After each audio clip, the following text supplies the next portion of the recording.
Kekuatan Houthi dari Yaman kembali menargetkan kapal Amerika Serikat di Laut Merah pada Sabtu 1 Juni. Dalam serangan itu, kapal Amerika Serikat terbakar membara di Laut Merah akibat drone dan rudal Houthi. Dikutip dari Reuters, serangan itu dikonfirmasi oleh juru bicara Houthi Yahya Saree. Ia mengatakan Houthi melakukan 6 operasi yang menargetkan sebuah kapal induk Amerika Serikat, kapal perusak Washington, dan 3 kapal di Laut Merah serta Samudra Hindia. Houthi yang bersekutu dengan Iran telah menyerang kapal-kapal di lepas pantainya selama berbulan-bulan. Saree mengatakan tindakan itu sebagai solidaritas terhadap warga Palestina yang memerangi Israel di jalur Gaza.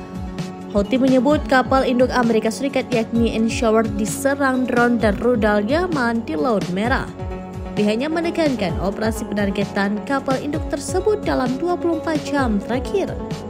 Saree menambahkan bahwa operasi lainnya juga telah menargetkan kapal perusak Amerika Serikat dan kapal Abeliani di Laut Merah. Serangan kedua kapal itu bersamaan dengan kapal Maina yang menjadi serangan 2 kali di Laut Merah dan Laut Arab.